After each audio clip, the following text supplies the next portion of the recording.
we've got 3 surfboards here that we've chosen to ride today. They represent different eras of surfing and what was happening in the 60s. I was offered the opportunity to ride these surfboards, and I thought to myself, nobody wants to see an old fart like me. Let's get some young blood in. Hawke family are they're probably one of the oldest surfboard manufacturers in Western Australia. About 1958 we started, but we've been making wooden boards and things before that, and it just came that Peter rang me to say from over east, "You got any money? Would you? We're going making boards." I said, "Yeah, I got money. Yeah, for 30 quid. But that's how we started anyway. The Hawke family have kindly let us lend whatever they've brought in. We've decided that it's a great idea to promote the gallery and indeed the legacy of the Hawke family. My name's Bill Gibson. I'm one of the curators of the WA Surf Museum here at Aravina Estate. We operate this on a voluntary basis. Surfing WA assists us, and Aravina Estate has been kind enough to lend us the space, and the surfboards come from everybody. So this is a collection that belongs to the West Australian surfing public. All of us have a certain passion for surfing and its history. So surfing has a young history, but it's one that should be recorded before it's lost, and that's one of our tasks in this surf gallery. These young guys really know what they're talking about because they run Moonshine Surfboards, and they do a lot of traditional and old style surfboards, and a lot of people are looking for their surfboards these days, but they do understand a lot of these old surfboards. A lot of our designs come from these boards that I've seen over the years, so we tend to try and take all the positives out of these old boards and try and really push that and progress it with the boards that we're doing now, bringing especially a lot of people from WA off the generic performance shortboard that might not be fitted to every surfer out here, and really sort of just pushing an alternative route. So first of all, we have a classic nose rider log, probably about 64, 65. This is what logs of the day came to. So before we went into a transition era, we were riding these sorts of boards. Now this one here is just a beautiful surfboard all round. And Jack, you were noticing the rails and the bottom of the board. So just explain to us a little bit about what you see in this board. Well, it looks like a really functional outline, not too dissimilar to what we're making today, with the wide point set back a little bit so that you can throw the nose around a little bit more, but also it locks in the pocket when you are standing on the nose. What was interesting about the bottom is that, as opposed to some of the early old mows, it doesn't belly right up to the stringer. It's sort of got this planed out flat section that runs from the fin all the way to probably a foot up from the nose. Which probably stops a little bit of drag and makes it go a little bit quicker than what some of the old mows used to. And then it's really foiled out through the rails, so it looks like it will really lock in and engage with the wave. A lot of people are riding these sorts of shapes today. They've got quite knifey rails. The rails started to be not so boxy, and these sort of surfboards, they still go great. You know, I mean, for a board that's 1965, this board will ride really, really well. David Hawke's done some restoration work. Dave, what have you done to this surfboard, and where did it come from? I picked it up in the early 90s. A gentleman, the kid was given by his grandfather to use, but he wanted a shortboard, so I bought it off him for. I actually paid twice as much as he asked for it because it was a really good example.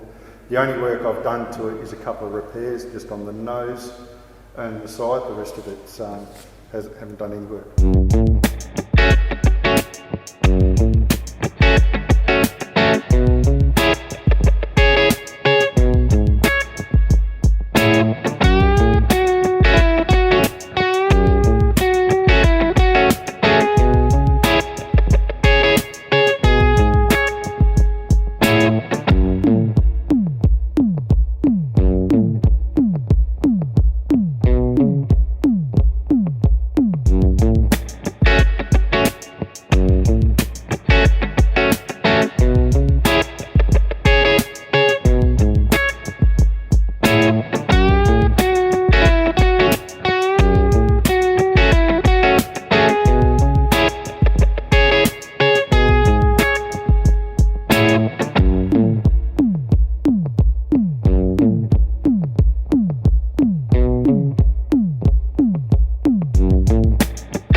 Cass, is it? Great to meet you. Good, thank you. And this is Evan.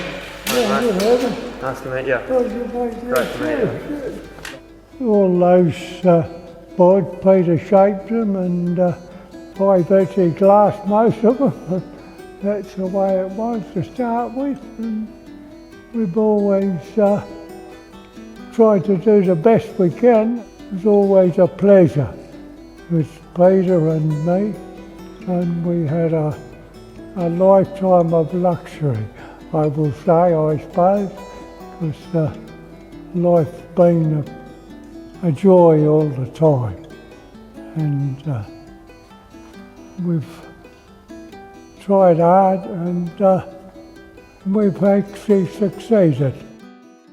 And then we go to something like this, which is the start of the transition period. Now, they changed in that these boards are stringerless. They don't have a stringer in them, which is, I suppose they were done possibly for flex in the surfboard. So it's got a beautiful paisley inlay, and they were a product of the time. We were all in a hippie era, and these were kind of hippie surfboards, you know. So how did you get these ideas? Because it was before internet, and it was before those sorts of things. So we're pretty isolated in Western Australia, aren't we? We used to always be looking for something that was different, something that was new, and that's always been our ambition. That didn't matter whether we didn't like copying someone else, we liked to be in front, and that's always been the lifestyle.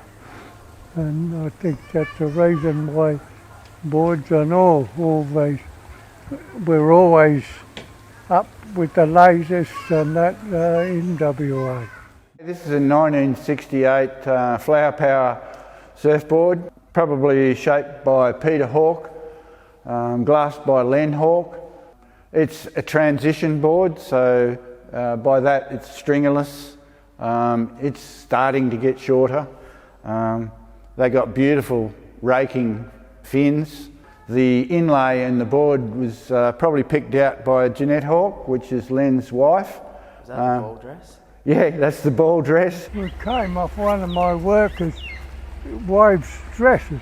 He decided that would look lovely on a board, and that's how that change got about, but it was a Flower Power era, I think. This was a ball dress that Tony Harrison, ex-missus, used to wear. So the fabric became useful on a surfboard afterwards. We had a good laugh when Tony brought that up. Tony used to work for Hawke Surfboards. He used to finish surfboards at Hawke's. They're still good friends. It's funny, the fins on them is actually, I guess that Greno rake sort of style hasn't actually changed a whole lot since 1967, 68.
This one would have been a little bit later, still a stringerless, but the start of the shortboard era. Yeah. And hard to ride, but a thing of its time. So these boards were transitioning into shorter boards, weren't they? Yeah, well, that was all Peter's And you had young blokes like Murray Smith coming in as well with new ideas too. So I know Jack and Evan looked at this one and just thought this was something special. Yeah, so what do you reckon, Evan? I don't reckon I've ever surfed a board anything like it. Yep. And Jack, what do you think of it? Like, how hard would it be to hand shape one of these boards? Like, Yeah. it's fully scooped out in the nose and then it's rolled in the belly here on the deck, and then it looks like it's been rolled all the way underneath as well. Like, something like this is it's a very intricate design. It definitely reflects, like what Len was saying, how Peter must have been very innovative and progressive with his design, because there's so many features that are different and out of the ordinary to probably what was being shaped at the time. This one's the one that drew us to deciding that we wanted to ride these boards. This belongs to Richard Hawke, which is Len's son, and this one's the one that's from my era. So I started surfing about this time, 68, 69, and this was one of my dream boards. What do you think about the fin placement on this board? Pretty far forward, probably the furthest forward I've ever seen. I think it's just different, and I've never surfed or even seen anything like it in the flesh. And I guess it just marks a bit of history in WA. Really, it was what got us from old mouths to shortboards. Really, there were so many different ideas, and they were all coming out at once. And this is between this one, this Paisley one, and this one here, there's only probably a year, 6 months difference, and yet they've changed so radically in that time. yeah.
So you've done everything in fiberglass. Yeah. There isn't anything you haven't built in fiberglass.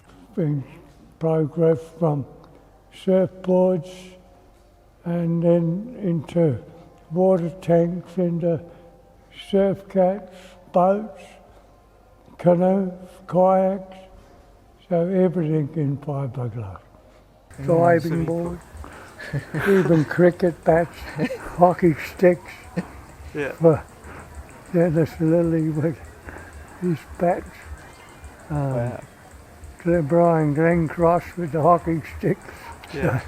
Well, Everything in fiberglass. That's amazing, isn't if it? it was fiberglassable, we made it.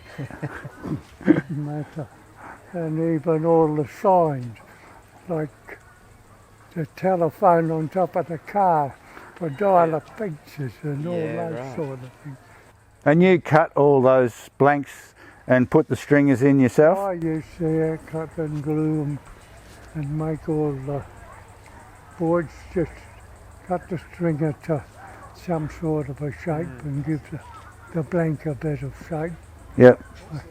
Do you know if there was any progression in the blanks at all from say these blanks to these blanks? Was there much difference in the foam that There you were was using? originally the original foams weren't made, and they were only very soft. Yeah. And we designed with the chemist High hard density. blank, solid, that wouldn't move. And the biggest thing was getting them so they didn't discolour. So therefore, with Yeah, a board like like this one, that, it's 50, 60-year-old and they still haven't Yeah. discoloured.